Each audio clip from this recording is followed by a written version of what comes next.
আমার স্ত্রী পর্দা করে না, আমার জীবনের আছে কি আর? আমার আর ইজ্জত রইল কি? আমার মেয়ের পর্দা, আমার মেয়েটা 16 বছরের, আমার মেয়েটা রাস্তায় বাইর হয়, এলাকার সমস্ত লম্পট ছেলে খারাইয়া মুতে এই অসভ্য জঙ্গলিরা আমার মেয়েটাকে উপভোগ করে, আমার মেয়েটাকে লোভের নজরে তাকায়। এক চাইতে লাঞ্ছনা বেটা, তুই মরে যাস টাকা বেটা, মরে যাও না কেন তুমি? এত বড় বেইজ্জতির পরে আমার মেয়ে কোলে পিঠে করে যাকে আমি মানুষ করলাম, আমার একটা 2 বছরের মেয়ে আছে, কথার কথা এই মেয়েটা রাতের 2টা 3টা বাজেও যদি আমি ঘরে ফিরি সব সময় জেগে থাকি। যতক্ষণ আমি গিয়া বাসায় না ঢুকি আমার মেয়েটা ঘুমায় না। রাত 2টা আমার ড্রাইভার সব সময় দেখে এটা। রাতের 2টা বাজে গিয়া বাচ্চাটাকে জড়ায়া ধরলে, আদর করলে, আমার পাশে নিয়ে শোয়াইলে তুই ঘুমে। তা আমি এতটা যত্ন করে যে বাচ্চা মানুষ করে, প্রতিটা মা বাপ এভাবে কষ্ট করে নাই? তো বিনিময়ে আমার মাইয়া এখন বাজারে বাজারে ঘুরবো, মানুষের বেড হইতে চাইবো, ফোলাই নেই, আমি তাহলে বাচ্চা রইলাম কেন? হ্যাঁ, বলে আমি পারি না। তো না পারলে আপনি ছেড়ে দেন, এই পরিচয় ছেড়ে দেন, স্ত্রীকে বলেন আমি তোমার লোকে পারলাম না, বাকি তোমার উপরে আমি সন্তুষ্ট না, মনে রাখো।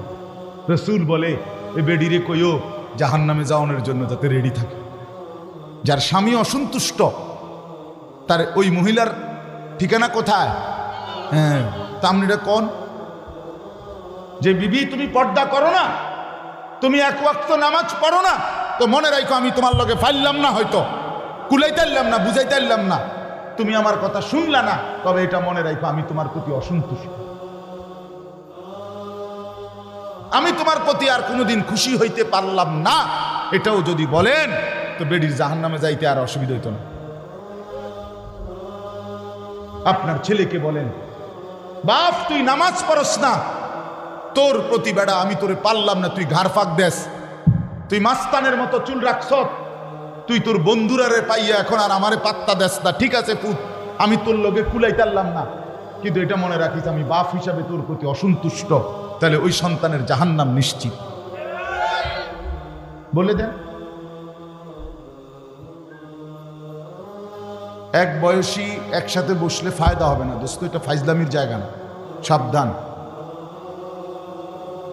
দুষ্টমি করলে তুমি বাইরে গিয়া দুষ্টামি করো, আমার কোনো আপত্তি নেই, তুমি বাইরে পাও আলগি দিয়া হাঁটো, আমার সমস্যা নেই, যা ইচ্ছা তাই করো, কোনো আপত্তি, কিন্তু চোখের সামনে ব্যত্যমিজি করা যাবে না, এটা আমি কোনোভাবেই মেনে। আমাদের যথোপযুক্ত আন্তরিকতা যতক্ষণ না হবে, যত বছরে না হবে, আপনার দিলে যদি আল্লাহর কথার প্রতি আন্তরিকতা না আসে, 100 বছর না 1 লক্ষ বছর শুনলেও আপনার কোনো পরিবর্তন হবে। এটা গুরুত্বপূর্ণ বিষয়। আমাদের ছেলেরা বদনসিব অসংখ্য এই কারণে, মসজিদে ঢুকছে, পিছনে বসছে, ইমাম সাহেব বেচারা বয়ান করতেছে মনোযোগ দিয়েই, কিন্তু ওই ছেলের ভিতরে কোনো ন্যূনতম আন্তরিকতা নাই, যার কারণে অপদার্থই থেকে যায়। যেমন ঢুকছে বছরের পর বছর এমনই বের, কোনো পরিবর্তন, চলা ফেরা উঠা বসা, এটা কারণ। প্রথম কাতারে বসছে মুরব্বী, আজকে 60 বছর বয়স, 40 বছর ধরে ওয়াজ শুনে, জুমার বয়ান শুনে, কিন্তু পরিবর্তন নেই।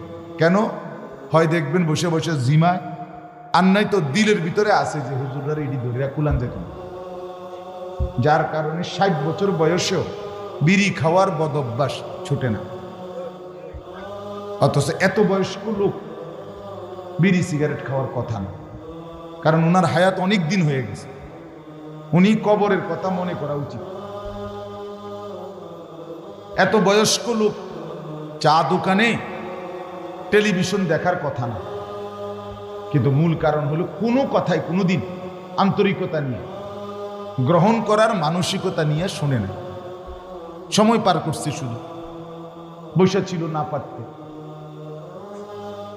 নাই তো আন্তরিকতা যার মধ্যে আছে, জওয়ান কিংবা বুড়ো, কসম আল্লাহ কোরআন তার জিন্দেগি বদলায় দেয়। তার কথাবার্তা, চলাফেরা, উঠা বসা, আচার আচরণ, লেনদেন ধীরে ধীরে বদলায়। একদিনে আমি বলি না একদিনে আব্দুল কাদের জিলানী হবে না, একদিনেই বাইজিদ বোস্তামি হবে না, উনি নিজেও একদিনে হয় না। আব্দুল কাদের জিলানী রহমতুল্লাহ আলাইহি একদিনে হয়েছে না, তো আপনি হইবেন কেন? একদিনে বদলাবে না, কিন্তু আন্তরিকতা থাকলে ধীরে ধীরে বদলাবে। অধিকাংশ মানুষের পরিবর্তন না হওয়ার মূল কারণ এটা, কলিজার দিলের ভিতরে আছে যে আও হুজুরা যা কয় অত না। এই লোকের মুখ দিয়ে এই কথা বের করছে সরাসরি শয়তান। আও কইতে লাগলে হুজুররা কিছু বাড়াইয়াও কয়, এই লোক এই কথাটা তার মুখ দিয়ে ইবলিসে বের করে, শয়তানে বের, বুঝছেন? মানে তাকে যেন আমল করতে না হয়, এই জন্য শয়তান তাকে তার আয়ত্তে নিয়ে কথা বলে। কয় তো হুজুররা ভালোর জন্যই বলে, পারিত না। কেন পারবেন না? কেন আপনি আগের থেকে এটা কেমনে বুঝলেন? পারবেন না কেন? আপনারে ডাক্তারে বললে আপনি 40 বছরের অভ্যাস মিষ্টি খাওয়া, আপনি এটা ছেড়ে দিলেন। আপনাকে ডাক্তার বললে 40 বছরের অভ্যাস, আপনি চিনি খাওয়া ছেড়ে দিলেন। আপনাকে ডাক্তার বলার কারণে আজকে 50 বছরের অভ্যাস মিষ্টি খাওয়া ছেড়ে দিলেন। আপনি এত কিছু ছাড়তে পারলেন ডাক্তারের কথায়, তো আল্লাহর কথায় বিড়িখানা ছাড়তে পারলেন না কেন? আল্লাহর কথায় টেলিভিশন দেখা, নাচ গান দেখা, পরের নারী দেখা ছাড়তে পারলেন না কেন? কথা বলেন, কারণটা কি? ডাক্তারের কথার উপরে আপনার এতটা আস্থা হইল। হ্যাঁ, আমার একজন পরিচিত লোক, আত্মীয়, ওনার পেটে একটু অসুস্থতা, ডাক্তারে বলছে গরুর গোশত খাইতে না। ওই গতকালকে আমার সাথে খাইতে বসছি, খানার সময় ভুলে ওনার প্লেটে 2 টুকরা গোশত দিয়া লাইছে। মানে মনে সাপ দেখলো মানুষ এত লাভ দেন, না না না না আমার গোশত নিষেধ, এইভাবে ফাল দিয়ে উঠছে। তাহলে একজন ডাক্তারের কথার উপরে আপনি এভাবে ফাল দিলেন, কথা বলেন। শুধু উনি না, আমরা সবাই এরকম। তাহলে সেটা আমি এতটা বুঝলাম, আল্লাহর কথা কেন বুঝলাম না? আখেরাতের কথা কেন বুঝলাম? মূল কথা হইল আল্লাহর কথা, আখেরাত আমার দিলে নাই। মুখে আমরা ভেসক ধরছি আর কি, বাহ্যিক, আমি হুজুর, আমি পাবলিক, আমি মুসলমান, কিন্তু মূলত কলিজার ভিতরে আখেরাত জমে নাই। এই জন্য ছেলেদেরকে বলি, বাপ দয়া করে এই যাদের হাতে মোবাইল আছে, তোমরাও ভাই এই মোবাইলটা নামায় ফেলো, ভালো হবে। আমি বললাম বাবা আপনারা নামায় ফেলো, এমনি শুনবেন, চেহারার দিকে তাকায় থাকেন, দেখবেন ভালো হবে। ওলামায়ে কেরামের চেহারার দিকে তাকাইয়া সরাসরি আন্তরিকতা নিয়ে কথা শুনলে আল্লাহর কসম খুব অল্প সময়ের ভিতরে মানুষের পরিবর্তন হবে। আপনি আপনার মসজিদের ইমাম সাহেবের বয়ান ওনার দিকে তাকাইয়া থেকে শুনলেন, 6 মাসের ভিতরে আপনার চলাফেরার মধ্যে পরিবর্তন আসবে। আমি পরীক্ষিত বলি, শর্ত হলো তাকাইয়া শুনবেন। ইমাম সাহেব ওয়াজ করে, আপনি সামনের কাতারে বৈশা এরম কর বেয়ারাম, মনে হয় যেন বর্ষি দিয়া মাছ ধরে, ফালতু। অথচ এই বুড়া মিয়া সাদওয়ানে বেডার জোশের ঠেলায়, কথার ঠেলায় মানুষে আতফাও ধরি, আল্লাহ দোয়াই আপনি কুদ্দুর চাচা, আপনি কুদ্দুর থামেন, আল্লাহ দোহাই চাচা, কে হুনে কার কথা? চাচার কুদানি দেখলে জোয়ানেও ফেল। কিও ওইখানে আপনার ঘুম আসে না কেন? 3 ঘন্টা ধরে বসে গপ মারতেছেন, আপনি দেখো দূর হাইও ওঠে না, দূর ক্লান্তিও আসে না। আল্লাহর ঘরে ইমাম সাহেব কি 2 ঘন্টা ওয়াজ করে জুমার বয়ান? 1 ঘন্টা 40-45 মিনিট গড়ে, 40 মিনিট, আধা ঘন্টা 40 মিনিট মাত্র। এই কদ্দুর বিধি আপনি ঘুমাইতে ঘুমাইতে মাটির সাথে মিশে যাইতে আছেন। ঘটনা কি? মূল কারণ হইল উনি জানে ওনার দিলে এটা আমার লাগবে না। এগুলো হুজুরের এ সমস্ত কথা, এটি আমারও বিষয় না, হুজুরের বিষয়। আমি আল্লাহর রহমতে খাইয়া পইরা ভালো আছি, বুঝেন নাই? 3 ফুট বিদেশ, বাইত আল্লাহর রহমতে গদ্দুয়ার আছে, বাজার সদাই চলতেছে, পান বিড়ি বন চা বিস্কুট ফল ফলাদি ভাত মাছ খাইয়া ভালো আছে, খালাস, উনি তৃপ্ত। আরে বাপ, জিন্দিগি তো এখানে শেষ না, জীবন তো এখানে শেষ না। শুধু দুনিয়া আপনি ভালো আছেন এর নাম তো ভালো থাকা না। এখানের ভালো থাকাও স্থায়ী না, এখানের কষ্টে থাকাও স্থায়ী না। এখানে যে হাসতেছে সেও চিরস্থায়ী হাসবে না, এখানে যে কাঁদতেছে সেও চিরস্থায়ী কাঁদবে না, কাঁদবে। আজ রাত যার বাসর রাত তারও ভোর হয়ে যাবে, আজকের রাত যার জেলখানার রাত তার রাতও কি হয়ে যাবে? ভোর হয়ে যাবে। পৃথিবী কারো জন্য থাকবে না, আখিরাত আছে, কবর আছে দোস্ত। এখানে আমরা দুনিয়াতে আপনি আমারে বাদ দিয়া আমি আপনারে বাদ দিয়া চলতে পারেন, আপনি আমারে পাশ কাটাইয়া চললেন, আমি আপনারে পাশ কাটাইয়া 900 কইরা চললাম। আমার ওনারে পছন্দ হয় না, আমি আরেকজনের কাছে গেলাম, আরেকজনের পছন্দ হয় না, আমি আরেকজনের কাছে গেলাম। এটা তো হইতে পারে, দুনিয়া তো এমন হইতে পারে বাপ। কিন্তু মৃত্যুকে পাশ কাইটা চলা, মৃত্যুকে এড়িয়ে চলা সম্ভব কি? স্বীকার করেন আর নাই করেন, হাসতে থাকেন আর কাঁদতে থাকেন, গুরুত্ব দেন আর ফালতু ফাইজলামি করেন, যাই করেন, মৃত্যু আপনাকে গ্রহণ করতেই হবে। তাইলে যেটা চিরবাস্তবতা, নিরেট সত্য, যে সত্যকে এড়াইবার কোনো সুযোগ নাই, সেই সত্যকে অস্বীকার করে যুবক বাপ কেউ বোকামি করলে হবে না। একবারে যত চালাক মনে করেন পৃথিবীর কেউ তোমারে বুঝলো না ভাইয়া, কেউ ধরতে পারলো না, তোমার কোনো অপরাধ কেউ টের পাইল না, অসুবিধা নাই, তারপরও নির্দিষ্ট হায়াত। ঠিক কিনা বলেন না? দুনিয়ার কেউ আমারে বলার মতো সাহস করলো না, আমি এত বড় বাহাদুর হইলাম, ঠিক আছে, তারপরেও হায়াত নির্দিষ্ট, হায়াত নির্দিষ্ট। পৃথিবীর সব ক্ষমতার মালিক হইল নির্দিষ্ট, আমি হায়াত আমার শেষ হয়ে যাবে। পৃথিবীর কোনো ক্ষমতা আমার না থাকলেও আমার হায়াত কি হয়ে যাবে? কুল ইন্নাল মাউতাল্লাযী তাফিররুনা মিনহু ফাইন্নাহু মুলাকীকুম। আল্লাহ তাআলা বলেন, নবী বন্ধু আমার, আপনি বলে দিন, মৃত্যু থেকে তোমরা যেখানেই পলায়ন করো না কেন, সে তোমাদের সাথে নিজেই মোলাকাত করবে। ফাইন্নাহু মুলাকীকুম, মৃত্যুই তোমাদের সাথে মোলাকাত করবে। তার মানে তুমি মৃত্যুর থেকে আড়াল হতে পারবে। আইনামা তাকুনু ইউদরিকুমুল মাউত ওয়ালাউ কুনতুম ফি বুরুজিন মুশাইয়াদা। আল্লাহ বলে, যদি তুমি এমন একটা দালান বানাও, যেই দালান অনেক উঁচা, অনেক উঁচা, কেউ এটা ডিঙ্গাইতে পারবে না, যেই দালানের চারদিকে এবং উপরে কোনো দিকে একটা ছিদ্র নাই, একটা পিঁপড়া ঢুকার জায়গা নাই, রব্বুল আলামিন বলে সেই নিশ্ছিদ্র সুউচ্চ দেওয়ালের বেষ্টনী ভেদ করেই মালাকুল মউত, মৃত্যু তোমাকে নিয়ে আসবে। আইনামা তাকুনু ইউদরিকুমুল মাউত ওয়ালাউ কুনতুম ফি বুরুজিন মুশাইয়াদা। তুমি কোনোভাবে আড়াল করো। গতকালকে ছেলেরা, বাপ আবারও বলছি, ছেলেরা আল্লাহর দোহাই, এটার ভেতরে বসে ভাইয়া কথা কইও না, বুট খাইও না, আমার অনুরোধ দোস্ত। আমি একবারে হাতে গোনা অল্প কিছুক্ষণ সময় কথা বলতে চাই,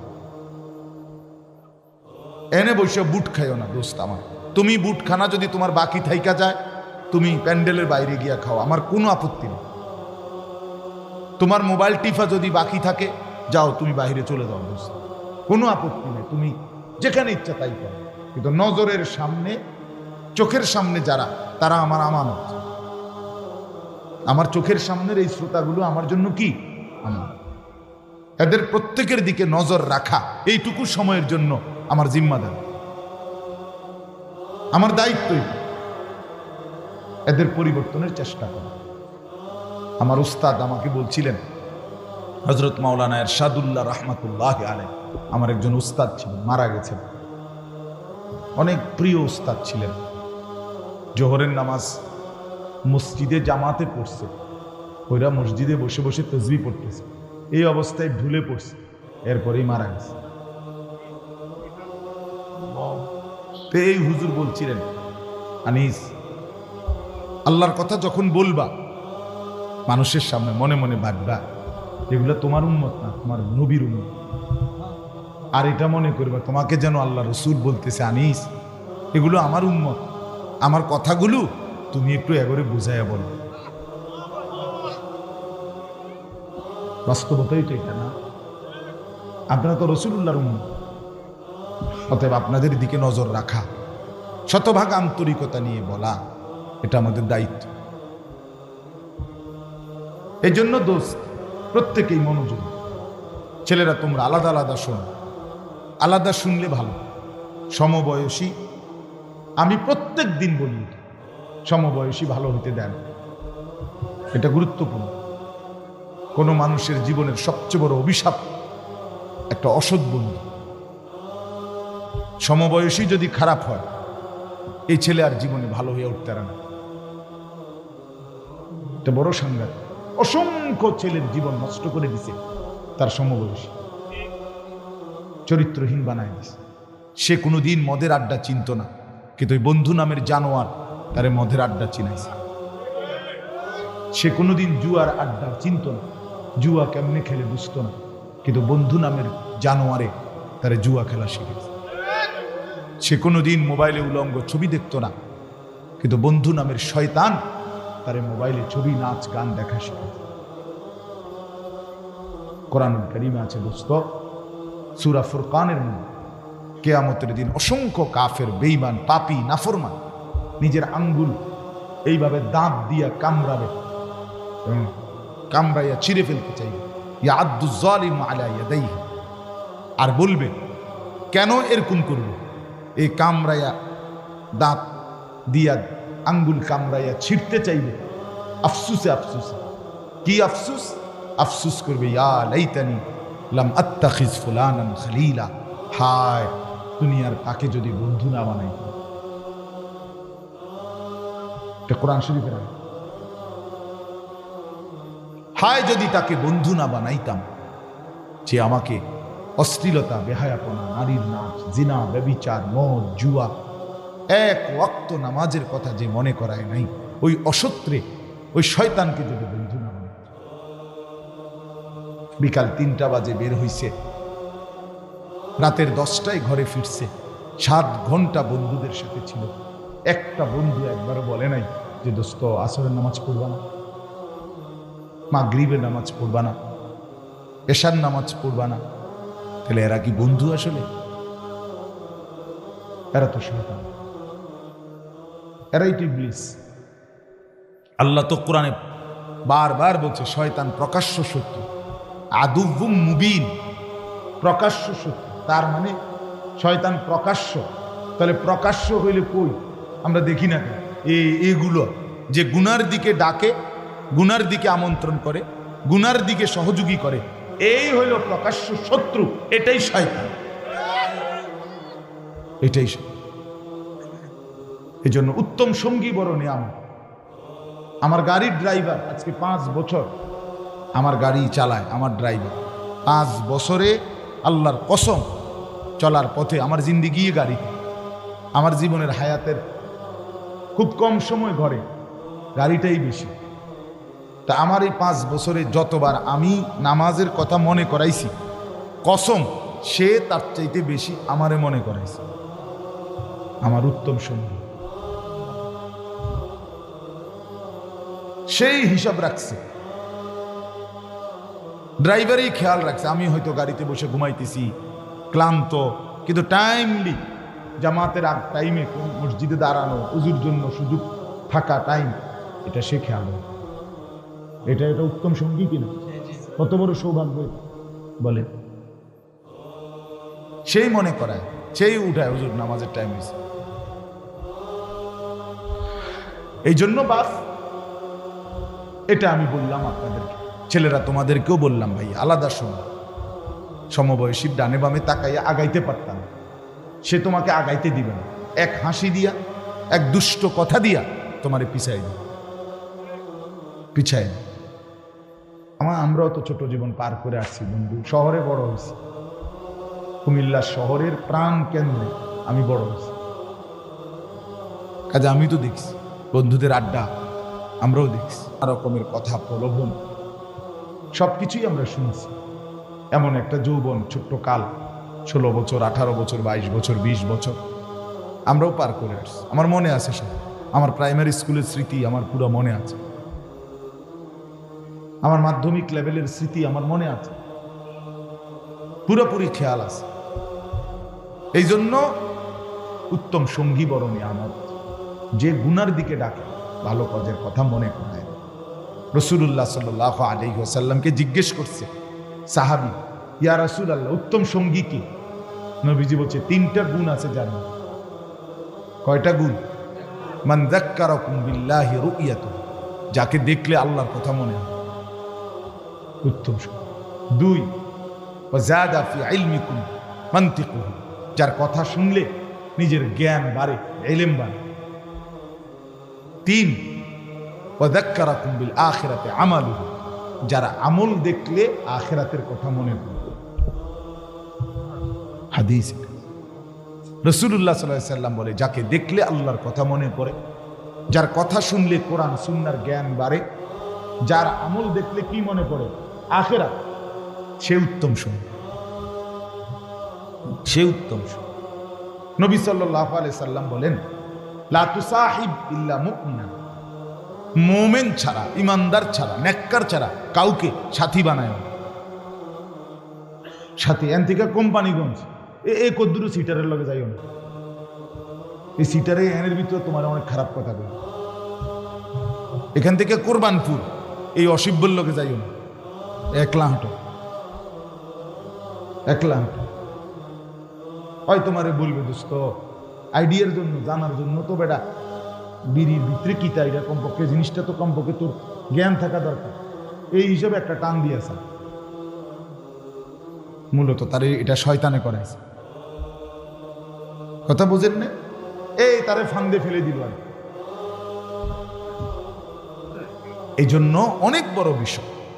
আজকে যারা বাবা মা আছেন, আপনারা বুঝতেছেন না, আপনারা মনে করতেছেন কিছু টাকা দিতে পারলে, আর মারা মনে করতেছে কিছু রান্না বান্না করে দিলেই সন্তান মানুষ হবে।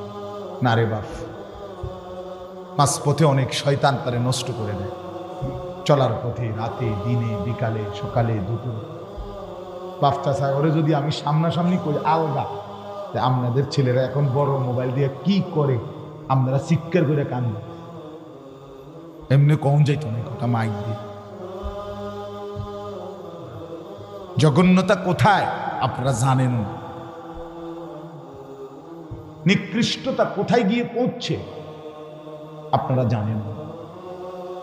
অসভ্য আপনাদের মেয়ের, যে মেয়ে চরিত্রহীন, যার মেয়ে পর্দা করে না, সে কত নিকৃষ্ট অবস্থানে গিয়ে পৌঁছছে আপনি জানেন না। কুত্তা বিলাই ফেল।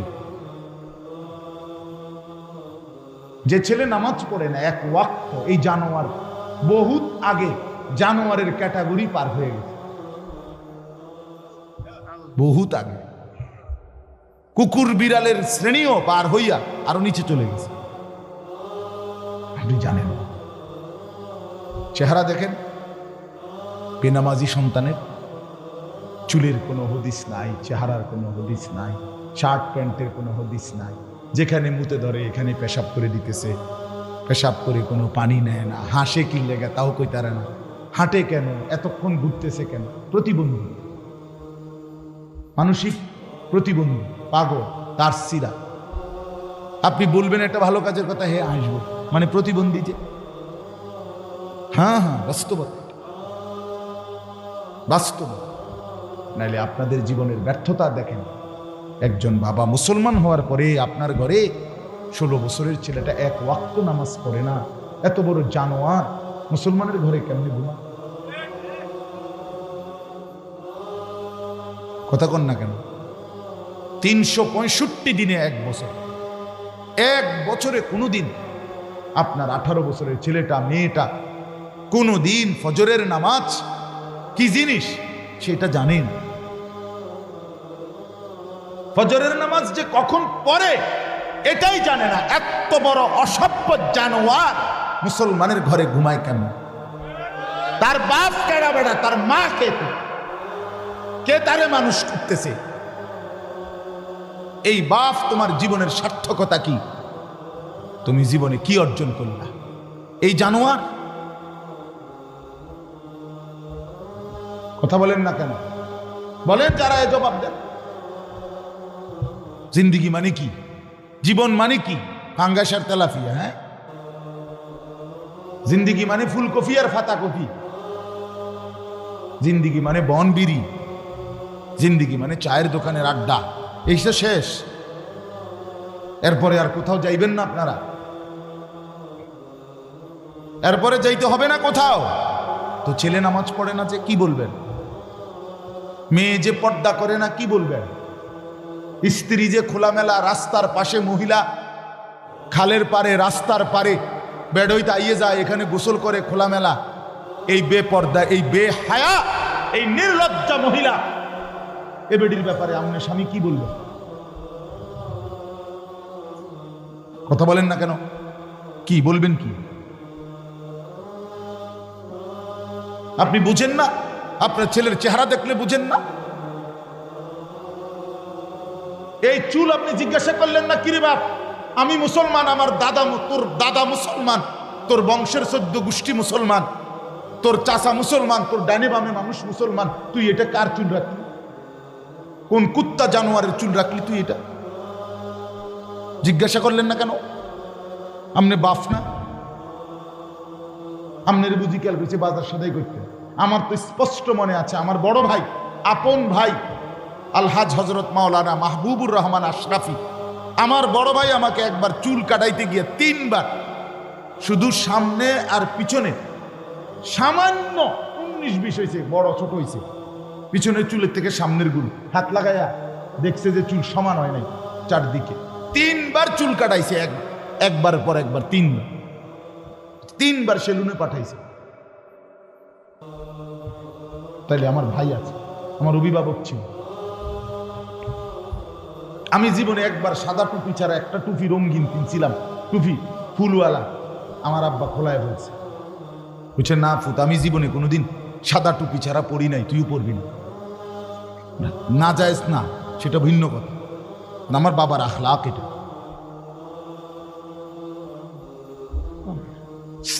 আজকে আপনারা টোটালি 12 বছর 14 বছরের ছেলেগুলো লাওয়ারিস। কোন মা বাপ থাকলে এরকম হওয়ার কথা। অভিভাবক যদি নজর রাখতো, মা বাপ পাগল হইয়া কাঁদতো, পাগল হইয়া মাটিতে গইরাইয়া কান্দার কথা, হায় আমার ছেলে 1 ওয়াক্ত নামাজ পড়ে না, আমার জীবনের আছে কি আর? আমার স্ত্রী পর্দা করে না, আমার জীবনের আছে কি আর? আমার আর ইজ্জত রইল কি? আমার মেয়ের পর্দা, আমার মেয়েটা 16 বছরের, আমার মেয়েটা রাস্তায় বাইর হয়, এলাকার সমস্ত লম্পট ছেলে খারাইয়া মুতে, এই অসভ্য জঙ্গলিরা আমার মেয়েটাকে উপভোগ করে, আমার মেয়েটাকে লোভের নজরে তাকায়। এক চাইতে লাঞ্ছনা বেটা, তুই মরে যাস টাকা বেটা, মরে যাও না কেন তুমি? এত বড় বেইজ্জতির পরে আমার মেয়ে কোলে পিঠে করে, যাকে আমি মানুষ করলাম, আমার একটা 2 বছরের মেয়ে আছে, কথার কথা, এই মেয়েটা রাতের 2টা 3টা বাজেও যদি আমি ঘরে ফিরি, সব সময় জেগে থাকে। যতক্ষণ আমি গিয়া বাসায় না ঢুকি, আমার মেয়েটা ঘুমায় না। রাত 2টা, আমার ড্রাইভার সব সময় দেখে এটা, রাতের 2টা বাজে গিয়া বাচ্চাটাকে জড়াইয়া ধরলে, আদর করলে, আমার পাশে নিয়ে শোয়াইলে তুই ঘুমে। তা আমি এতটা যত্ন করে যে বাচ্চা মানুষ করে, প্রতিটা মা বাপ এভাবে কষ্ট করে নাই? তো বিনিময়ে আমার মাইয়া এখন বাজারে বাজারে ঘুরবো, মানুষের বেড হইতে চাইবো, খোলাই নেই, আমি তাহলে বাচ্চা রইলাম কেন?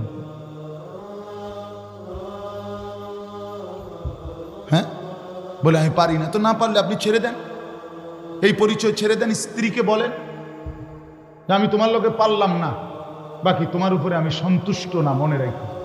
রসুল বলে এই বেডিরে কইও জাহান্নামে যাওয়ানোর জন্য যাতে রেডি থাকে। যার স্বামী অসন্তুষ্ট, তার ওই মহিলার ঠিকানা কোথায়? হ্যাঁ, তা আপনি এটা কোন যে বিবি তুমি পর্দা করো না, তুমি এক ওয়াক্ত নামাজ পড়ো না, তো মনে রাখো আমি তোমার লগে ফাইলাম না, হয়তো কুলাইতাইলাম না, বুঝাইতাইলাম না, তুমি আমার কথা শুনলা না, তবে এটা মনে রাখো আমি তোমার প্রতি অসন্তুষ্ট, আমি তোমার প্রতি আর কোনোদিন খুশি হইতে পারলাম না, এটাও যদি বলেন তো বেডির জাহান্নামে যাইতে আর অসুবিধা হইতো না। আপনার ছেলেকে বলেন, বাপ তুই নামাজ পড়স না, তোর প্রতি বেড়া আমি তোরে পারলাম না, তুই ঘাড় ফাঁক দেস, তুই মাস্তানের মতো চুল রাখছ, তুই তোর বন্ধুরারে পাইয়া এখন আর আমারে পাত্তা দেস না, ঠিক আছে পুত, আমি তোর লগে কুলাইতারলাম না, কিন্তু এটা মনে রাখিস আমি বাপ হিসাবে তোর প্রতি অসন্তুষ্ট, তাহলে ওই সন্তানের জাহান্নাম নিশ্চিত। বলে দেন, বলে দেন। ওরে ভাই সবাই তাকাইলে হইতো না, এনে বসে বাহিরে আরো চিল্লাচিল্লি, কোনো অসুবিধা নাই, এগুলো গুছাইতে পারতেন না, সব গুছাইলে রাত শেষ হয়ে যাবে। আমি এগুলো নিয়ে টেনশন করি, আমার শুধু টার্গেট আমার নজরের সামনে যে বইছে সে তারে লই, বাহিরে কে ঠ্যাঙ্গালগি দিছে না মাতালগি দিছে তা আমার দেখা দরকার। কথা বুঝেন না, সব লইয়া কুলান যেত না, কথা বুঝছেন নি, আমার সব গুছাইয়া ফারন যেত না। আমি এই জন্য এটা হিসাব বুঝি, আমি 10,000 5,000 বুঝি না, আমি বুঝি আল্লাহর কথা বলতে পারছি, একজন হোক 1000 জন। আল্লাহ আমাদেরকে তৌফিক দান করে। তো এই জন্য বাপ আমার, বন্ধু আমার কথা শক্ত হইলে মাফ করে দিয়েন। আমি আপনাদের কাছে অনুরোধ করলাম, আপনারা ভাবতে শিখেন। আপনি গ্রামের মানুষ, সাধারণ মানুষ, সহজ সরল মানুষ, এই সমস্ত কথা বললে হবে না চাচা, কবরে এসব বললে হবে? তো ওগুলো আমার দ্বারে কইয়া কি লাভ? আমি কি আপনার হিসাব নিব? আপনি কি আমার হিসাব নিবেন? আপনি আমার কাছে ঠেকানা, আমিও আপনার কাছে কিনা। বয়ান শেষে আমি আমার ফতে ক্যান্টারম্যান, আপনি আপনার ফতে আপনার ঘরে। যুবক তোমরাও তোমার ঘরে, আমি আমার ঘরে, কোনো অসুবিধা, তোমার কাছে আমি আটকাবো না, আমার কাছেও তুমি আটকাইতা না, কোনো অসুবিধা নাই দোস্ত, সমস্যা নাই। তোমার রাত তোমার, আমার রাত আমার, কিন্তু আখেরাতে আটকাই দেবে, আখেরাতে আটকাই দেবে, কোনো সন্দেহ নেই। মা দেখে না, বাপ দেখে না, রাত 2টায় আল্লাহ বলে বান্দা আমি জেগে আছি। আলাম ইয়ালাম বিআন্নাল্লাহা ইয়ারা, আল্লাহ বলে বান্দা জানো কি তুমি, আমি কিন্তু সারাক্ষণ তোমাকে দেখি। কতক্ষণ বলেন? যুবক বন্ধু বলো, আল্লাহ দেখে কতক্ষণ? রব্বুল আলামিন বলে বান্দা রাত 2টা বাজে, ডানে বামে সব দিকে তাকিয়ে তুমি দেখলা মা ঘুমায় গেছে, বাপ ঘুমায় গেছে, পাড়া পড়শি কেউ জেগে নাই, সব ঘুমিয়েছে মনে করে তুমি ল্যাফ কম্বলের নিচে সারা রাত উলঙ্গ ছবি আর নর্তকীর নাচ মোবাইলে দেখতেছ। তুমি ভেবেছো বন্ধু কেউ দেখে নাই। আরশে আজিম থেকে আল্লাহ বলে আনিস আমি কিন্তু জেগে আছি, আমি দেখছি, আমি কিন্তু দেখছি, আমি কিন্তু জেগে আছি, হিসাব কিন্তু আমি নেব। হিসাব তোর মসজিদের হুজুর নেবে না, আমি আল্লাহ নেব। লাকাদ আহসাহুম ওয়া আদ্দাহুম আদ্দা, আল্লাহ বলে আমি তোমাদেরকে বেষ্টন করে আছি, আল্লাহ বলে আমি তোমাদের জিন্দেগি গুনে গুনে রাখছি। আকুল্লুহুম আতিহি ইয়াউমাল কিয়ামাতি ফারদা, আল্লাহ বলে আমি আল্লাহর সামনে কিয়ামতের ময়দানে তোমাদের প্রত্যেককে একজন একজন করে দাঁড় করাবো। ফারদান আই ওয়াহিদান, একজন একজন, একজন একজন করে দাঁড় করাবো বান্দা, একজন একজন আমার সামনে এসে দাঁড় করাবো। রব্বুল আলামিন বলেন আমি যখন সামনে এনে একজন একজন করে দাঁড় করাবো, আল্লাহ তখন নিজেই বলবে বান্দা লাকাদ জিতুমুনা কামা খালাকনাকুম আউয়ালা মাররা। বান্দা মনে কি পড়ে প্রথম যেদিন মায়ের পেট থেকে বের হয়েছিলে একলা, আজ সব ঘাট ঘুইরা আমি আল্লাহর সামনে দাঁড়াইলা একলা। আজ মা কই, বাপ কই, বন্ধুরা কই, স্ত্রী কই, ভাই বোন কই, সন্তানাদি কই, কেউ নাই, কেউ নাই, তুমি আর আমি। জিজ্ঞেস করব আমি, উত্তর দিবা তুমি। আমি আল্লাহ বলবো, তুমি বলবা লিমা ফাআলতা হাদা। আমলনামা দেখিয়ে আল্লাহ বলবেন, বান্দা এটা কেন করলে? লিমা তারাকতা হাদা, এটা কেন ছাড়লে? 6টা মাস কোনদিন ফজরের নামাজ পড়লা না কেন বান্দা? 1 বছর কোনদিন ফজরের নামাজ ভোরবেলা পড়লা না কেন বান্দা? কেন মনে পড়লো না আমি আল্লাহকে? একবারও কেন ভাবলা না আমি আল্লাহকে? ইয়া আইয়ুহাল ইনসানু মা গাররাকা বিরাব্বিকাল কারীম। আল্লাহ বলে, বান্দা, হে মানুষ, আমার মতো দয়ালু মেহেরবান মাওলা থেকে কে তোমাকে ভুলায় দিল? কেমনে রে বান্দা ভুলে গেলা? আমার চাইতে আপনজন কাকে পাইলা? কাকে পেয়ে আমাকে ছেড়ে দিলা? আজকের সারাদিনে যুবক বন্ধু, তোমরা যারা 1 ওয়াক্ত নামাজ পড়ো নাই, তোমাদের যাদের কপালে একটা সেজদা নাই, তুমি মানুষের বাচ্চা হইলা কেমনে? তোমারে যদি মানুষের বাচ্চা বলে তাহলে জানোয়ার বলবে কাকে? কোরআন সুন্নাহর মধ্যে জানোয়ার বলছে, তাইলে কারে? মানুষরূপী জানোয়ার তাইলে কে? বলেন, কেন একটা সেজদা দিলা না? আল্লাহর সাথে কেন নারাজ করলে? নিজের বিবিকে বইলেন যে বিবি নামাজ পড়ে না, নিজের মেয়েকে গিয়ে বইলেন যেই মেয়েটা পর্দা করে না, নামাজ পড়ে না। কেন আল্লাহর সাথে রাগ করলা?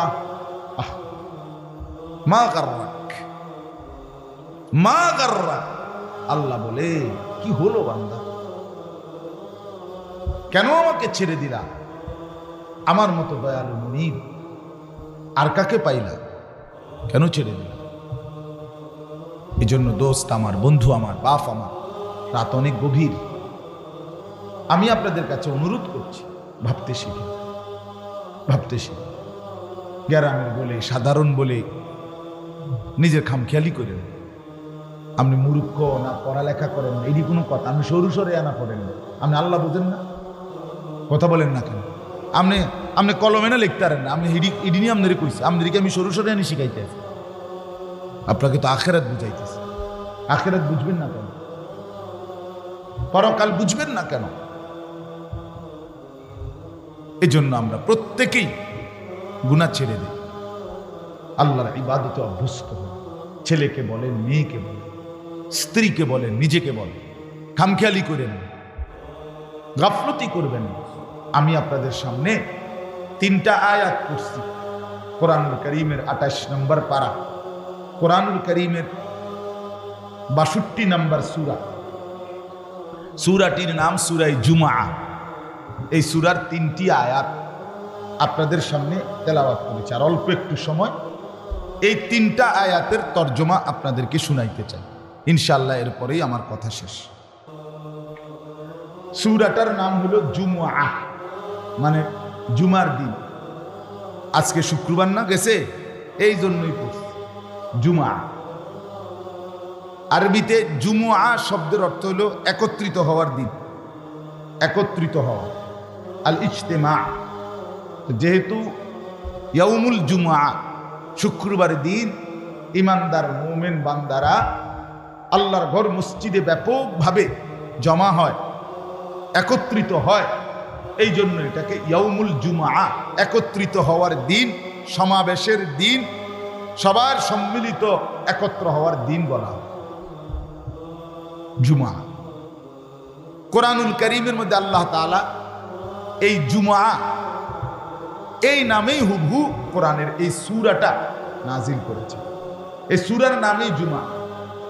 আর এই সূরার 3টা আয়াত, শেষের 3 আয়াত, সূরাটা একদম ছোট্ট, 11টা আয়াত মোট সূরাটাতে। তন্মধ্যে শেষের 3 আয়াত 9, 10, 11, এই 3 আয়াতে আল্লাহ তাআলা জুমার ব্যাপারে একটা গুরুত্বপূর্ণ কথা বলছে। তো তাফসিরের একটা নিয়ম আছে, কোরআন তাফসিরের নিয়ম হইল আল ইবরাতু বিউমুমিল লাফজ লা বিখুসুসিস সাবাব। অর্থ হইল কোরআনুল কারীমে যদিও সম্বোধন করা হয় নির্দিষ্ট ব্যক্তি বস্তুকে, কিন্তু বোঝানো হয় ব্যাপকভাবে সকলকে। কথাটা আপনি বুঝছেন? যেমন ফেরাউনের ঘটনা তো এটা হেতের ঘটনা, আমার কি তাই না আমনের জন্য ইবরত। নমরুদের ঘটনা তো এটা নমরুদের ঘটনা, নমরুদে নাফরমানি করছে, নমরুদে ফচ্চা মরছে, আমার কি তাই না আমার জন্য ইবরত। শিক্ষা, উপদেশ, মানে যদিও ঘটনা কথাটা নির্দিষ্ট কোনো ব্যক্তি অবস্থা বিশেষ ক্ষেত্রে, কিন্তু বুঝানো উদ্দেশ্য কি সকল। কথা বুঝছেন কিনা বলে? তো এইখানে আল্লাহ তাআলা জুমার নামাজের একটা বিশেষ বিষয়কে কেন্দ্র করে এই আয়াতগুলো নাজিল করেছিলেন। এখানে একই সাথে জুমার গুরুত্বও বুঝাইছে, আবার ব্যাপকভাবে 5 ওয়াক্ত নামাজ সহ নামাজের পূর্ণ গুরুত্ব আল্লাহ তাআলা এখানে বুঝাইছে। যদিও ঘটনার বিশেষ প্রেক্ষাপট জুমাকে কেন্দ্র করে, কিন্তু বুঝানোর উদ্দেশ্য 5 ওয়াক্ত নামাজ সহ পূর্ণ নামাজ। কথাটা বুঝছেন কিনা আপনি? আচ্ছা, ঘটনা কি হয়েছিল? ঘটনা হয়েছিল এই একটা ছোট্ট ঘটনা ঘটছিল এই আয়াতের প্রেক্ষাপট বলার জন্য আমি বলতেছি। এটার শানে নুজুল বলে। আমাদের প্রিয় নবী সাল্লাল্লাহু আলাইহি সাল্লাম প্রথম দিকে জুমার নামাজের খুতবা, জুমার নামাজের যে খুতবা দেয় না, 2টা খুতবা দেয় দাঁড়াইয়া ইমাম সাহেব, মূলত বাংলা যে ওয়াজ করে এটা কোনো খুতবা না, এটা হলো এমনি নসিহত আমভাবে, কিন্তু মেন খুতবা হলো কয়টা? 2টা। এই 2 খুতবা রাসূলুল্লাহ সাল্লাল্লাহু আলাইহি ওয়াসাল্লাম প্রথমত আল্লাহর হুকুমেই প্রথমত খুতবা দিতেন ইসলামের প্রথম দিকে, মানে জুমার বিধান আসার প্রথম দিকে জুমার নামাজ পড়াইয়া খুতবা দিতেন। এটাই ছিল বিধান। যেমন এখনো ঈদের নামাজের খুতবা কখন হয়? এরকম, ঠিক এরকম। ঈদের নামাজের খুতবা যেমন পরে হয় এখনো, ওই আগে প্রথম দিকে জুমার খুতবাও কি হইতো? পরে নামাজ পড়াইয়া এরপরে 2টা খুতবা দিতেন নবীজি। আচ্ছা, এটা একটা কথা কইলাম। 2 নম্বর বিষয় হলো রাসূলুল্লাহ সাল্লাল্লাহু আলাইহি সাল্লাম মদিনায় জুমার নামাজ যখন পড়তেন, এই সাহাবায়ে কেরাম যে জুমা পড়তেন, জুমার পরে খুতবা শুনতেন, তো মদিনার বাজার ছিল পাশেই। মদিনার বাজারে তখনকার যুগের একটা নিয়ম ছিল, বাজারে পাইকাররা, পাইকারি মাল যারা নিয়ে আসে, তারা মাঝে মধ্যে 2 দিন পর, 10 দিন পর, 15 দিন পর, 20 দিন পর তারা পাইকাররা মাল নিয়ে আইতো বাজারে ওই জমানা। তো মাল নিয়ে আসলে তারা বাঁশি দিয়া বা তবলা দিয়া ফু দিত, মানে মাল নিয়ে আইছে। এটা শুনলেই খুচরা দোকানদাররা যে যেখানে আছে তারা সব হুর মুড়ি দিয়া দৌড়াইয়া আফাইয়া তাফাইয়া আসতো মাল কেনার জন্য। কেন? কারণ বেচারা আসছেই 20 দিন পর, 25 দিন পর, কিনুন না বহুত। ঠিক মতো যদি দোকানদারে, খুচরা দোকানদারে মাল কিনতে না পারে টাইম মতো, তাইলে তো তার 20 দিন আবার ব্যবসা মায়। কথা বুঝছেন কি? এই কারণে সবার নজর থাকতো পাইকার আইতে দেরি তারে লইয়া ঝাঁফাইয়া পড়ত, যার যা দরকার তা তাড়াহুড়া করে কিনত। এই সময়ে এই ঘটনা যখন, এই সময়ে মদিনার মধ্যে দ্রব্য মূল্যের খুব বেশি চড়া দাম ছিল, 1। 2 নাম্বার, পাইকার মাল আনতে দেরি করত, মানে আজকে অনেক দিন যাবৎ নিয়ম মতো মাল আসে না। এই ঘটনা একত্র হয়ে গেছে। নবীজি জুমার নামাজ পড়াইছে, পড়াইয়া সারছে, আর এখন এই খুতবা দিতে দাঁড়াইছে। ওই যে বললাম আগে খুতবা হইতো কখন? নামাজের পর। তো নবীজি দাঁড়াইছে খুতবা দেওয়ার জন্য, খুতবা দিতেও দাঁড়াইছে, বাজারে বাসিও দিছে। বুঝছেন নি কথা? দাহিয়া ইবনে খালফ কালবি একজন ব্যক্তি, সে পাইকারি মাল নিয়ে আসছে। সে তখন মুসলমান না, ওই পাইকার বেড়ায় কি না মুসলমান না। সে আইসা যখন তবলা অথবা বাঁশি ফু দিছে, এই যে সাহাবায়ে কেরাম এখানে যারা ব্যবসায়ী অধিকাংশ মদিনার, ওনারা তাৎক্ষণিক, ওনাদের আর জেহানে এ কথা ছিল না যে নবীজি দাঁড়ায় রইছে খুতবা দিতেছে। ওনারা ভাবছে নামাজ তো শেষ, হ্যাঁ, ওনারা দিছে দৌড়, আর এখানে যে নবীজি দাঁড়াইয়া আছে এ কথা বলেন, ওই যে তাদের তো মাল দরকার ভীষণ, একটু দেরি করলে তো পাইকারির মাল বেচা হইয়া গেলে ওনারা আর পাবে না, এই ওনারা দৌড়াইয়া ওইখানে গেছে। মসজিদে তখন নবীজির সামনে তাফসিরের মধ্যে লিখছে মাত্র 12 জন সাহাবী বসা, ইসনা আশার 12 জন, আর বাকিরা সব চলে গেছে নিজেদের মাল কিনবার জন্য। এই বিষয়টা আল্লাহ তাআলা ভীষণ অপছন্দ করছে। হায় হায় বন্ধু, কামটা করলো, আমার বান্দা কামটা করলো, আমার ইবাদত রেখে খুতবা রেখে আপনারে দাঁড় করায় রাইখা আমনের সামনে থেকে দৌড় দিল এই দুনিয়ার জন্য, ব্যবসার জন্য, এই তামসার লাইগা। হায় হায় কামটা করলো। এই তখন আল্লাহ তাআলা কোরআনুল কারীমের এই 3টা আয়াত নাজিল করে পরবর্তী কিয়ামত পর্যন্তের জন্য দিক নির্দেশনা দিয়ে দিয়েছে। কথা বুঝছেন কিনা বলেন? দেখেন আল্লাহ তাআলা বলেন, ইয়া আইয়ুহাল্লাযীনা আমানু, হে ঈমানদারগণ, হে মুমিনগণ, ইযা নুদিয়া লিস-সালাতি মিন ইয়াউমিল জুমআ, যখন তোমাদেরকে ডাকা হয়, আহ্বান করা হয়, আজান দেওয়া হয়, লিস-সালাতি মিন ইয়াউমিল জুমআ, শুক্রবার জুমার দিনের নামাজের জন্য, জুমার নামাজের জন্য, ফাসআউ ইলা যিকরিল্লাহ, এ আল্লাহর প্রথম হুকুম। জুমার দিন আজান দিলে তোমাদের প্রথম কাজ, তোমরা সাথে সাথে আল্লাহর স্মরণ, আল্লাহর জিকির। এটার 2 অর্থ তাফসিরে লিখছে, এক হলো খুতবা, আরেক হলো নামাজ। তোমরা খুতবা এবং নামাজ উভয়টা শুনবার জন্য জলদি ছোট, আর কোনো কাজ নেই, জলদি মসজিদে দিবে, আর দেরি করো না। ফাসআউ, এই আল্লাহ তাআলা বলেন সাথে সাথে ছোট, সাথে সাথে। ওয়াজারুল বাইয়া, এবং কি বললেন? এবং বেচা কিনা, ব্যবসা, লেনদেন, আয় উপার্জনের যাবতীয় কার্যক্রম একদম ছেড়ে দেন। যালিকুম খায়রুল লাকুম, এটাই তোমাদের জন্য কল্যাণ। ইন কুনতুম তা'লামুন, যদি তোমরা বুঝো, যদি তোমরা বুঝো, যদি তোমাদের বুঝ থাকে, তা আমি আল্লাহর কথাটা শুনো যে এর মধ্যেই তোমাদের জন্য কল্যাণ। আজান হইছে, আর 1টা মিনিটও বাজার, ব্যবসা, দোকান, আয় উপার্জন, ক্ষেত খামার, ফল ফসল, কিচ্ছুর দিকে আর মনোযোগ দিও না। শুধু একটাই গুরুত্ব, মসজিদের দিকে ছোট, মসজিদের দিকে ছোট। আচ্ছা, এখান থেকে আমি আপনাদের কাছে ছোট্ট 2-1টা কথা বলতে চাই। 1 নম্বর কথা হলো, আরবি ভাষায় ফা, এখানে একটা শব্দ আছে ফাসআউ। এই ফা শব্দের একটা ব্যাখ্যা হলো, ফা শব্দের অর্থ হলো তাকিব। তাকিব মানে হলো আগেরটা শেষ হবে, তাৎক্ষণিক পরেরটা শুরু হবে, এই ক্ষেত্রে ফা ব্যবহার হয়। আচ্ছা, আমি এতটা ভাঙ্গে বলার একটা উদ্দেশ্য আছে, আপনাদের এটা তাফসিরুল কুরআন না, এজন্য কিছুটা ব্যাখ্যা সমৃদ্ধ বলাই উচিত। কথা বুঝছেন কি? আচ্ছা, মনে করেন বাংলায় তাহলে বুঝবেন, মানে ঘরের থেকে বাইর হইছে লোকটা, বাইর হইয়া মাত্র ফাওড়া দিছে, দেখে একটা সাপ।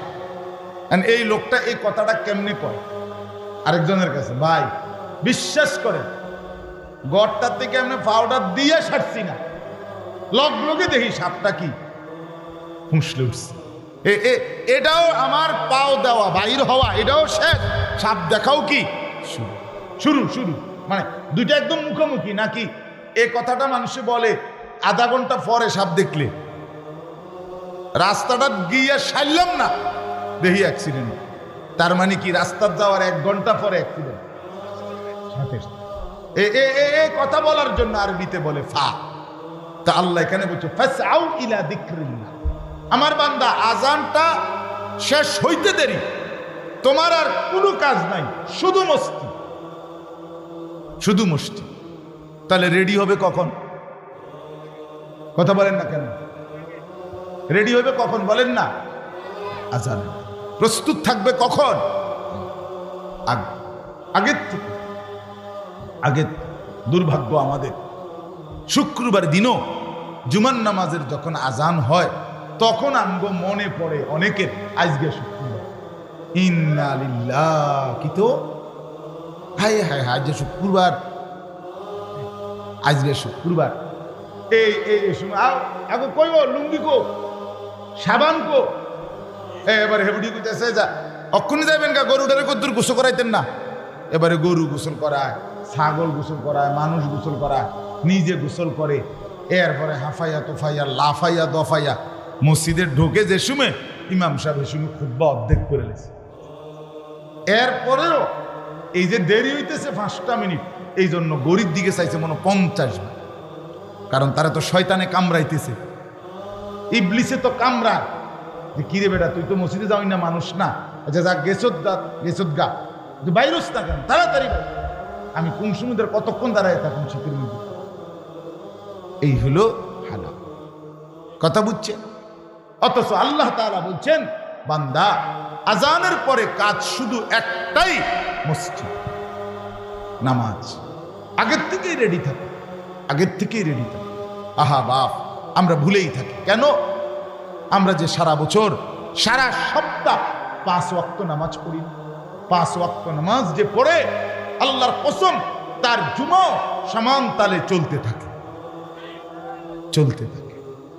এক বুজুর্গকে জিজ্ঞেস করছিল, হযরত আপনি আল্লাহর পেয়ারা বান্দা, আপনি যদি জানেন আগামীকাল ঠিক 24 ঘন্টা বরাবর, আগামীকাল 11টা বাজে, এখন 11টা বাজে, আপনি মারা যাবেন, আপনার হাতে সময় আছে আর 24 ঘন্টা বরাবর, আপনি এই 24 ঘন্টা কি করবেন? কসম আমরা কিতাবে পড়ছি, ওই আল্লাহর ওলি বলছি আল্লাহর কসম বিগত 40 বছর 50 বছর যা করতেছিলাম তাই করব। বিগত 50 বছর যাবত তো আমি প্রতিদিন প্রস্তুত ছিলাম মৃত্যুর জন্য, মৃত্যুর জন্য। এখানে আর নতুনত্ব কি?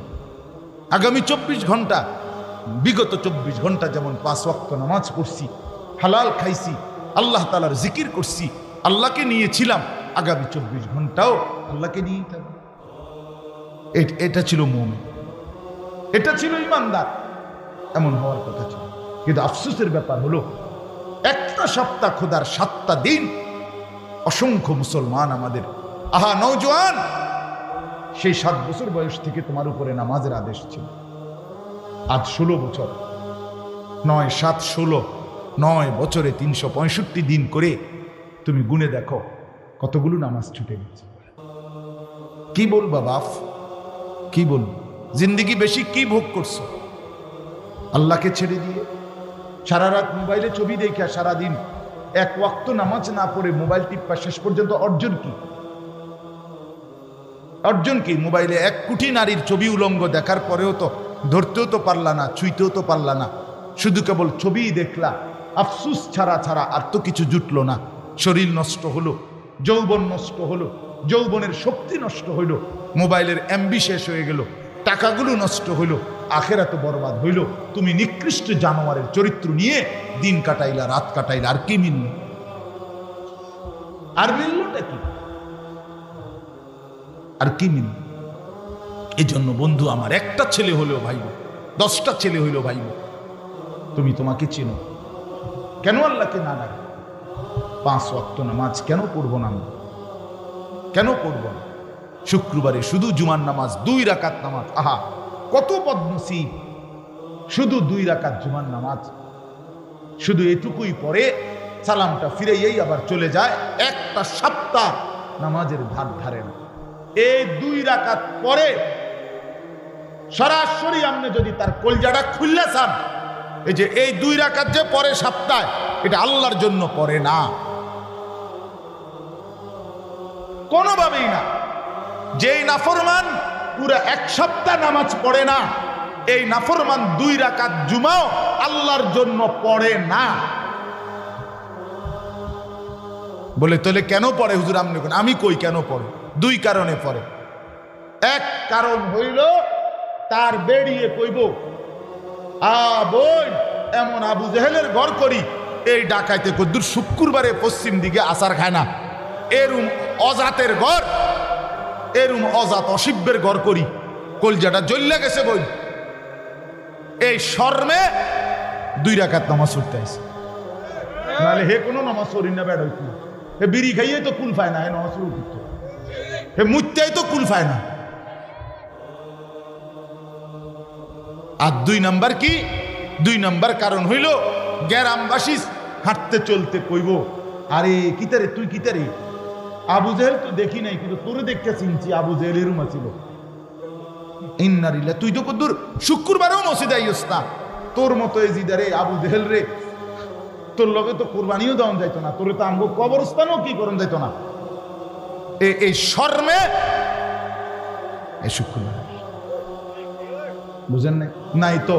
শুক্রবারের জুমার নামাজ যদি আপনি আল্লাহর জন্য পড়ে থাকেন, আমরা যদি বলেন না আমি হুজুর এই 2 কারণে পড়ি নাই, আল্লাহর জন্য পড়ছি, তাহলে আপনি বলেন আল্লাহর জন্য আসর পড়লেন না কেন? আমারে পরিষ্কার জবাব দাও ভাই।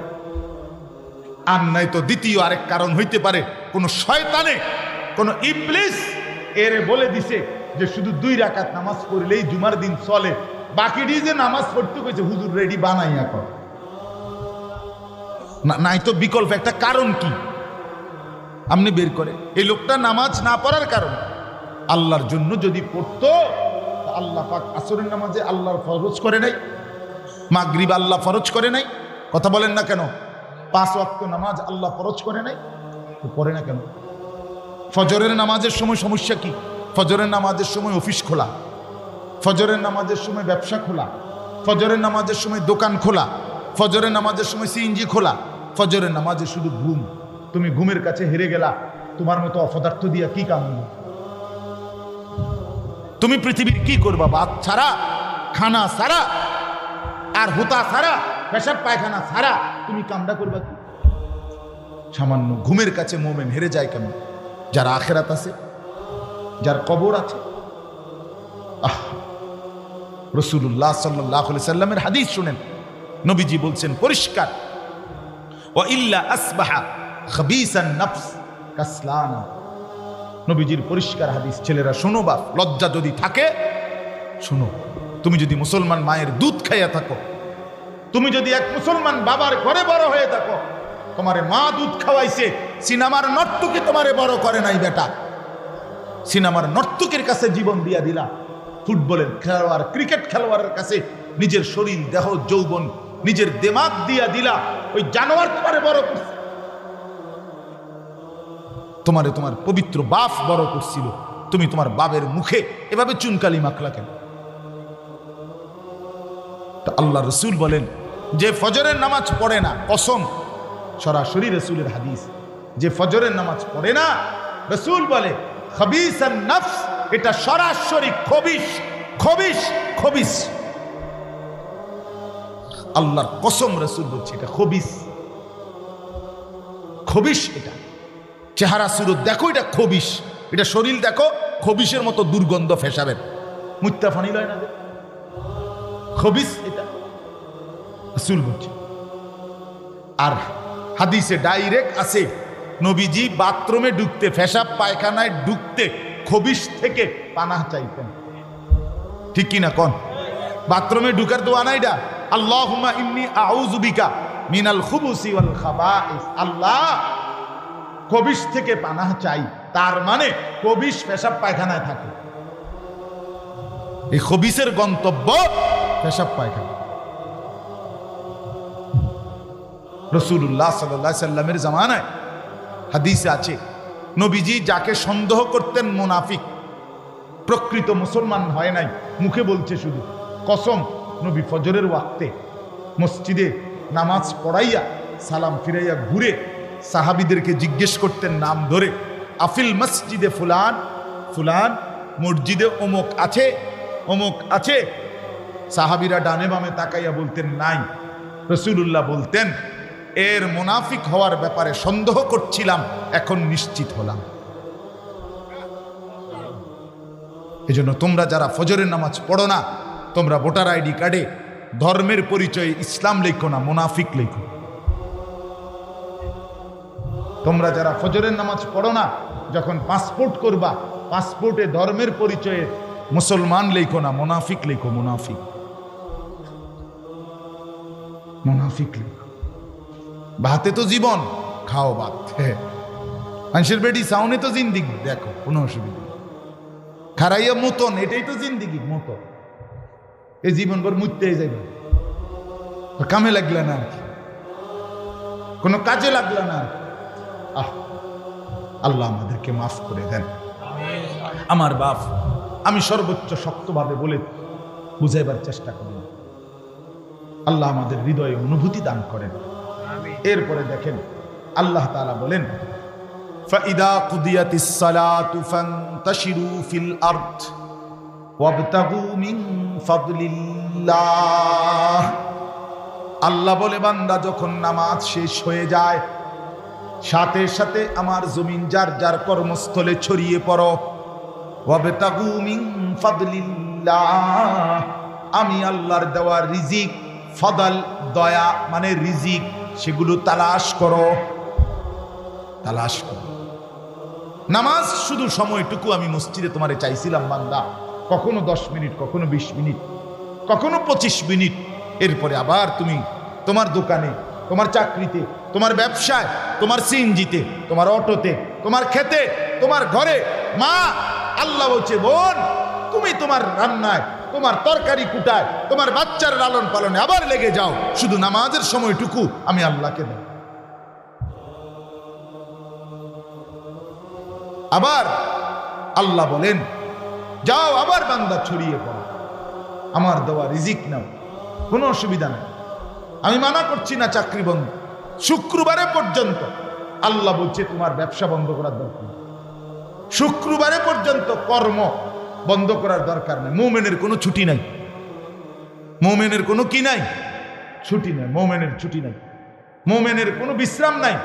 মুমিনের দুনিয়া পুরাটাই মেহনত, মুমিনের কবর বিশ্রাম, মুমিনের আরাম জান্নাত। মেহনত করবে দুনিয়াতে, বিশ্রাম করবে কবরে, আরাম করবে জান্নাতে। এই হলো মুমিন। এই 3 শব্দ, এখানে কোনো বিশ্রাম নেই। আল্লাহ তাআলা বলছে, আমি চাই না তুমি তোমার ব্যবসা দুর্বল হোক। না বান্দা, জুমার নামাজের আজানের আগে করো, নামাজ শেষে আবার ব্যবসা করো, আবার কামাই করো, কোনো আপত্তি নেই, কিন্তু নামাজের সময়টুকু আমাকে দাও। আমার এক আপনজন আছে, আজকে দীর্ঘ 27 বছর ধরে বাজারে ব্যবসা করে, 7টা দোকানের মালিক, হার্ডওয়্যারের মাল, স্যানিটারি মাল, এরপরে টিন, এগুলো বিক্রি করে। উনি বিশাল বড় ব্যবসায়ী। উনি আর ওনার ছেলে দুইজনে মিলেই এই দোকানের সব মাল সামানা বিক্রি করে সারা দেয়। বাজারের সবচেয়ে বড় প্রতিষ্ঠিত ব্যবসায়ী, বাজার ব্যবসায়ী সমিতির সভাপতি ছিল কমপক্ষে 2-4 বার। এই আত্মীয় আমার, এই আপনজন, গত 27 বছরে ওই বাজারের কোনো মানুষ বলতে পারবে না তার 1 রাকাত জামাত ছুটছে, কসম আল্লাহ।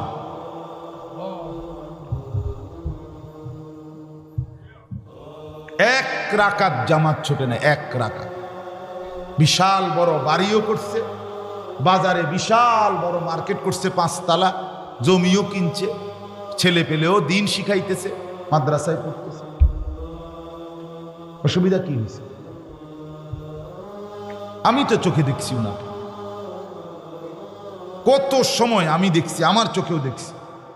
আজান দিয়ে ফেলছে, জামাতের টাইম হয়েছে, উনি অজু করিয়া যে দূর টাইমে নামাজে যাইতে পারবে এই টাইম হয়ে গেছে, মাল কিনা লাইছে, টাকা দিছে, শুধু বাংতিটা দিব।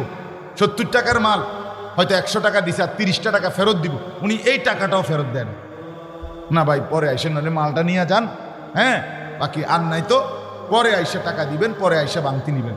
আমি আর এগুলো দিতাম না, আমার নামাজ। দেখা গেছে আমরা কত সময় দেখছি দোকানের সামনে লোক দাঁড়ায় আছে, খবরাইলে কিনবে, পাশের দোকান আছে। কোনো বাজারে যে কোনো পণ্যের দোকান কি বাজারে একটা? এটা তো স্বাভাবিক, স্বাভাবিক। আল্লাহ পাককে ডাকলে ঠকে না, ঠকে না। হৃদয়ের তৃপ্তিও থাকে, কবরও সুন্দর হয়, দুনিয়াও সুন্দর হয়, মানুষের সম্মান ভালোবাসাও পাওয়া যায়। এরপরে আল্লাহ বলেন, আযকুরুল্লাহ কাসীরান লাআল্লাকুম তুফলিহুন। আল্লাহ বলে, বান্দা নামাজ যখন ছিলাম মসজিদে, তখন তো আমি আল্লাহর কাছে খুব ভালো লাগছিল, আমার কাছে ছিলা, আমার ঘরে ছিলা, আমার বিছানায় ছিল। এখন আবার দোকানে যাচ্ছ, বাজারে যাচ্ছ, ব্যবসায় যাইতেছ, বাড়িঘরে ফিরছ, খেতে যাচ্ছ, আচ্ছা যাও বান্দা, কোনো অসুবিধা নেই। তবে ওয়াযকুরুল্লাহ কাসীরান, আমি আল্লাহর স্মরণ আমারে সঙ্গে রাখি। এক মা যেমন বলে দিছে ফুত, আচ্ছা বাবা যাও, বিদেশ যাও, তো মারে মনে রাখো। বাবা ঢাকা যাচ্ছ, বাপ ঠিক আছে যাও বা যাও, মা কি আর তোমারে আটকায় রাখতে পারমু, কিন্তু মার কথা মনে রাখো, বাবার কথা মনে রাখো। হ্যাঁ, আল্লাহ তাআলা যেন বলে বান্দা যাও না, ঠিক আছে কর্মে যাও, কোনো অসুবিধা নেই, আমারে মনে রাখো, আমারে স্মরণ করো, লাআল্লাকুম তুফলিহুন। এবার আল্লাহ বলে তাইলে তুমি নিশ্চিত সফল হবে। কি হবে? কামিয়াব।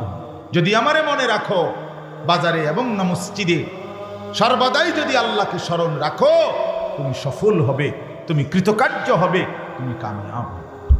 সর্বশেষ আয়াত, শেষ কথা, ওই প্রথম কথা, এটা মনে আসেনি? সাহাবীরা কি করছিল? মন নাই? খুতবা থুইয়া কি করছিল? গেছিল না? এই কথাইটা এবার আল্লাহ বলছে, ওয়া ইদা রাআউ তিজারাতান আও লাহওয়ান ফাদ্দু ইলাইহা ওয়া তারাকুকা কাইমা। আল্লাহ বলে, বন্ধু আপনার সাহাবীরা তাদের এই ব্যবসা এবং তামসা, দেখেন উনারা কোনো তামসা করতে যায় নাই, উনারা গেছে মাল কিনতে, ঠিক কিনা? কিন্তু আল্লাহ বলতেছে দুনিয়াটা তামসা, ব্যবসাটা তামসা, এই দুনিয়ার পেরেশানি পুরাটাই তামসা। শেষ পর্যন্ত দেখবা তুমি কবরে প্রয়োজন সব রইয়া গেছে। আমনে মরবার পরও দেখবেন নুন কিনে, চাল কিনে, ডাল কিনে, খাট ঠিক করে, সোফা ঠিক করে, পানি আনে, সব আগের মতো। তো আমনে না 60 বছর মেহনত করলেন, পাও না তামাশা। আল্লাহর জন্য বলে, বন্ধু এই ব্যবসা অথবা তামাশা এটা যখন দেখলো আপনার সাহাবীরা সবাই ছুটে চলে গেল, ও তারা কুকা কাইমা, আপনারে দাঁড়াইয়া দাঁড়ানো অবস্থায় রেখে গেল, কামটা কি করলো বুঝলাম না। হাই হাই, আরে কেমনে দৌড় দিল? এই আল্লাহ তখন বলে, কুল মা ইনদাল্লাহি খায়রুম মিনাল লাহবি ওয়া মিনাত তিজারা। বন্ধু নামাজ পড়লে, খুতবা শুনলে, সেজদা দিলে, জিকির করলে, তাসবিহ করলে আমি যা দিতাম বলে দেন তাদেরকে, তোমাদের এই ব্যবসা তামাশার চাইতে কোটি কোটি কোটি গুণ বেশি উত্তম। আল্লাহু খায়রুর রাজিকিন। যদি বলো মাল না কিনলে হবে কেমনে? আল্লাহ বলেন, আগেও তো মাল আমি দিলাম, এখনো তো আমি দেব, আমি তো হচ্ছি সবচাইতে উত্তম রিজিক দাতা।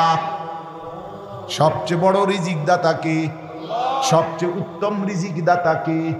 তাইলে এই মাল তুমি কিনতে পারবে না, দিকে মরে যাবা, আমি নাই, কথা কয় না, আমি আছি না। তো আমার এক ঘনিষ্ঠ মানুষ মহব্বত করে, উনি ক্রোকারিজের ব্যবসা করতেন। ক্রোকারিজ বুঝেন? ও বালতি বুলতি বেচে যে প্লাস্টিকের, এডি এই মালের ব্যবসা করত। উনি আমার একদিন কইতেছে, খুব ঘনিষ্ঠ মানুষ আমার মহব্বতের, হুজুর ব্যবসাটা ছেড়ে দিন। আমি কেন? বাজারে আমার লগে আরো 5-7টা দোকান হয়ে গেছে, অন আগের মতো কাস্টমার নাই, বেচা কিনা নাই, সারাদিন বইয়া থাউন লাগে, ভাল লাগে না, ছেড়ে দিন।